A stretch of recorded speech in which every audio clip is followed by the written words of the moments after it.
के बारे में बताइए, कब का ये वाकया है? ये परले दिन का है क्या, और उस दिन कुछ भी ऐसा नहीं हुआ था।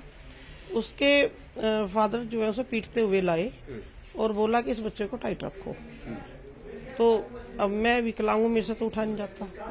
मैंने सोचा कि एक दो बच्चे से इसे टाइट करवा दूं, तो बच्चों से एक दो लगवाया। उसके बाद उसका चाचा वहां बैठा हुआ वीडियो बना रहा था, मुझे पता नहीं था। उसने कहा कि इतना सही लगवाओगे, जोर से लगवाओ। तो मैंने कहा कि जोर से मारो। जोर से बच्चा कितना मार सके, इतना जोर से बच्चा मार ही नहीं सकता। और तो अब वो ये बात भी कह रहा था और बनवा भी रहा था, तो इसका मतलब है कि वो साजिश थी कोई। अच्छा, हिंदू मुस्लिम का कोई मैटर नहीं है इसमें। माहौल ठीक है, यहाँ का भाईचारा है, गांव में भी गुआंढ में भी। वो तो उसे पता है जी, लेकिन इतना 1 घंटा या 2 घंटा बच्चे पे अत्याचार करना कोई वो समझदारी की बात तो है नहीं उनकी। और फिर हम जैसा उलाना लेके गए उनके पास, तो उसने उल्टा हमें कहा कि यहाँ पे तो यही रूल है, ऐसे ही होता है। तो आप क्या चाहते हैं? हम तो ये चाह जो कानूनी कार्रवाई हो वो उस पर कार्रवाई होनी चाहिए। जैसे मैं वीडियो बना रहा था तो जैसे एक एक करके बच्चा उसको पीट रहा था, मार रहा था। तो मैडम ने ये बोला अब जोर से मारो और जोर से मारो। जोर से नहीं मार रहे तुम, और जोर से मारो। अब मुंह पे नहीं, अब कमर पे मारो। गाल उसका भैया का लाल हो चुका था। तो ऐसे करके गए भी समझाने के लिए, मैं कोई बात नहीं, चलो टीचर मार भी दे। अब ये जो मैंने देखा वो नजारा, वो एक एक बच्चा उठ के आ रहा है, ऐसे मार रहा है। टोचर बच्चे तो टोचर हो गए। अब ये बताओ, बच्चे तो डिस्टर्ब होना ही होना। अब कान पे लग जाए, आंख पे लग जाए। ये कह रही है कि वीडियो को एडिट किया गया है, वीडियो को एडिट किया गया है और उसमें छेड़छाड़ की गई। इसमें कोई छेड़छाड़ की नहीं करी हो। जो मेरे पास है वो ओरिजिनल वीडियो है, दोनों मेरे मोबाइल में है। और इसमें छेड़खानी कुछ नहीं करी गई है। ये दूसरी बात, और एक बात तो हो गई है। दूसरी बात ये, इसमें जातिवाद वाला कोई मामला नहीं है, किसी तरह का विद्रोह। तो आप लोग क्या कार्रवाई की मांग करते हैं, क्या एक्शन लिया जाना चाहिए? एक्शन ये लिया चाहिए, ये जो बच्चे का जो है फ्यूचर खराब हो रहा है, इसके बारे में सोचना चाहिए सरकार को। जी एडमिशन के बारे में, इसका पढ़ाई लिखाई का खर्चा जो भी है वो। कि क्या जो इसमें राजनीति की जा रही है, कुछ लोग इसमें राजनीति करने का प्रयास कर रहे हैं, वो राजनीति गलत हो रही है, वो नहीं होनी चाहिए? जी, इसमें राजनीति का कोई मामला नहीं रहना चाहिए किसी भी तरीके की। आज थाना मंसूरपुर पुलिस को सोशल मीडिया के माध्यम से एक वीडियो का संज्ञान प्राप्त हुआ है, जिसमें एक महिला टीचर द्वारा एक बच्चे को टेबल याद नहीं करने पर उसी क्लास के अन्य बच्चों के द्वारा मार लगवाई जा रही है एवं वीडियो में कुछ आपत्तिजनक टिप्पणी भी की जा रही है। इस आपत्तिजनक टिप्पणी के संबंध में गहनता से जांच की गई एवं स्कूल के प्रिंसिपल से बात की गई, तो ये तथ्य प्रकाश में आया है कि महिला टीचर द्वारा ये डिक्लेयर किया गया कि जिन मॉमडन बच्चों की माँ बच्चों की पढ़ाई पर ध्यान नहीं देती है, उन बच्चों की पढ़ाई का नाश हो जाता है। जो वीडियो बना रहा शख्स जो है उसकी पुष्टि करता है। इसके संबंध में बीएसए को भी अवगत करा दिया गया है और जो मारपीट जो बच्चों के द्वारा की जा रही है, इसके संबंध में उस संबंधित टीचर के खिलाफ विभागीय कार्यवाही अमल में लाई जाएगी। सर, एक खुब्बापुर गांव के नेहा पब्लिक स्कूल की वीडियो वायरल हो रही है, बच्चों की शिक्षिका बच्चों को पिटवा रही है, क्या है सर? कल आप सब लोग जानते हैं कि नेहा पब्लिक स्कूल ये प्राइवेट स्कूल है, कब्बूपुर गांव का, थाना मंसूरपुर के अंतर्गत। कल शाम से वीडियो वायरल हो रहा है। इसके संबंध में इंक्वायरी की गई। इसमें इंक्वायरी में ये सामने आई कि जो एक Neha public school private school है, और जो वीडियो वायरल किया गया उनका बच्चे का चचेरे भाई है। तो इसके बाद उनसे जो माता पिता है, जब उनसे प्रशासन द्वारा अप्रोच किया गया पुलिस प्रशासन द्वारा, तो उन्होंने एफआईआर करने के लिए तहरीर देने के लिए एग्री नहीं थे। तो फिर सुबह जो ये डेवलपमेंट हुआ कि सुबह उन्होंने थाने में तहरीर दे दी गई और तहरीर दर्ज भी हो गया है। ये सूचना देनी थी। इसके अतिरिक्त बाल कल्याण समिति होती है ज़िले में, चाइल्ड वेलफेयर कमेटी होती है, तो इसके तहत कमेटी द्वारा उनकी बच्चे को और उनके माता पिताओं को, स्पेशली बच्चों को, उनको काउंसलिंग किया गया है और काउंसलिंग चल रही है ताकि बच्चों को इन पर कोई ये ना हो। और इसमें जो क्योंकि तहरीर दर्ज हो गई, आगे कानूनी कार्रवाई की जाएगी एंड बेसिक शिक्षा विभाग द्वारा अलग से भी कार्रवाई चल रही है।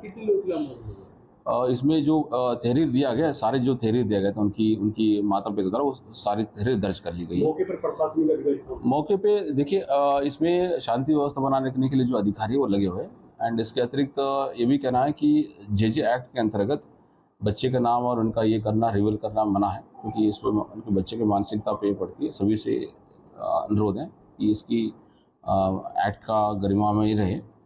एंड आप सभी एंड जो बाल कल्याण समिति द्वारा इसको काउंसलिंग करके आगे कार्रवाई कर चल रही है। कोई मुजफ्फरनगर वासी कोई किस तरह की अपील सर?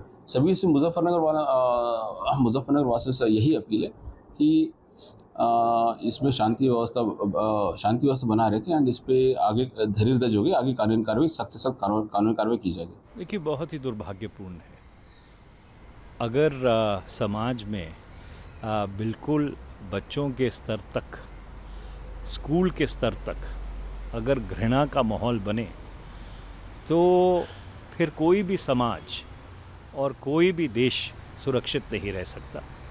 ये अत्यंत ही दुखद घटना है, बिल्कुल दिल को दहलाने वाली है। इसकी जितनी निंदा की जाए उतनी कम है। First thing in the morning, I saw news in the newspapers about how in a school in Muzaffarnagar of Uttar Pradesh, students got together to beat another student. Why? Because of his religion, because of the community he belongs to. It is horrific that a teacher encouraged this kind of targeting of a certain student because of his religion. In our country, we all practice different religions, we speak in different languages, we follow different cultures, but we have coexisted. So why is this kind of hate mongering happening in schools? What is encouraging them to do it? Today, the Chief Minister of Uttar Pradesh, Ajay Bishji, needs to introspect. Can he stop such incidents? I don't think so. Because hate is in the DNA of the BJP. Targeting students of a certain community and people of a certain community is what has increased in this country. Why?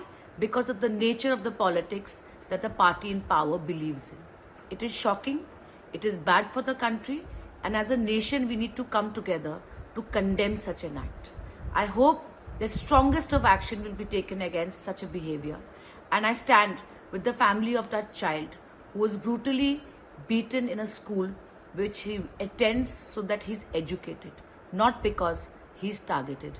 It's a shame, and I hope that the UP government will take the strictest of actions and ensure this is never repeated again. देखिए, एक और आपको बता दें, चूंकि लोकसभा के चुनाव का समय आ रहा है, तो छोटी छोटी घटनाओं को लेकर बड़ा मुद्दा बनाने का काम भी विपक्ष करता रहता है। कोई यदि घटना हुई तो घटना के बाद उस घटना के खिलाफ कार्रवाई भी हुई, FIR हुई और घटना में कार्रवाई होगी। सम्मान है पूरा, कोई पक्षपात नहीं होगा, न्याय मिलेगा और जिसने भी गलत किया उसके साथ कार्रवाई भी होगी। Well, there's another point of outrage which has now taken place, and this has got to do with the issue of Tripta Tyagi. Now, just before I go ahead with the politics which has broken out over it, let's talk very briefly about the incident.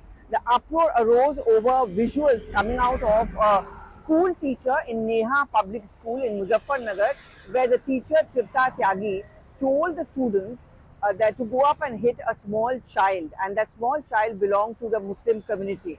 And the pictures have gone viral, and the objection is raised to the fact that why is it that one child after another in that classroom, the Hindu children are actually being asked to walk up and slap the Muslim child, and in fact the teacher can be heard saying ki aur zor se maro. Well, politics has now broken out over it. Political parties in the opposition spectrum led by the Congress party are making the point that this is yet another evidence about a school teacher who gets emboldened because the BJP nurtures a politics of hate directed against one community.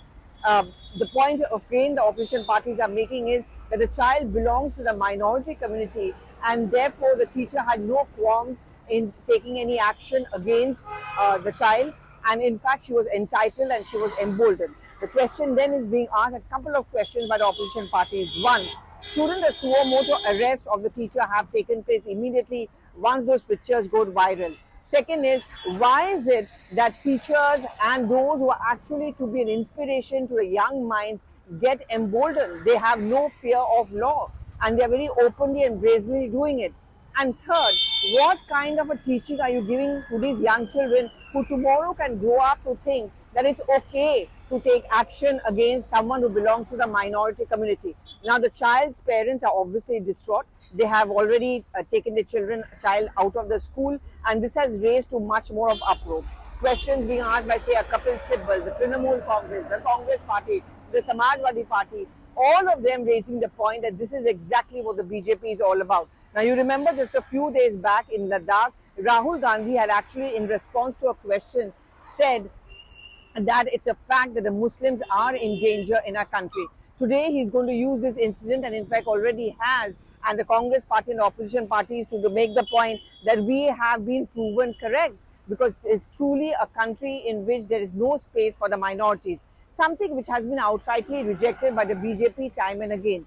First of all, the Muzaffarnagar police has taken cognizance of the fact and action has been initiated. Second is, as far as the BJP is concerned, they've accused opposition parties of indulging in appeasement politics. Sabka Saath, Sabka Vikas, that's the mantra which the Prime Minister has pushed for. The fact there should be social and economic development, even for women empowerment for that matter. The triple talaq, that's given as an instance of where the women, the Muslim women, are happy with that decision because at least their future is secure. They are not under any tyranny from their husbands. More funds and modernization of madrasas, new education policy which the government claims will actually help all children irrespective of which community they belong to. But these horrific pictures which have started going viral on the social media has given enough ammunition to the opposition parties, particularly in an election season.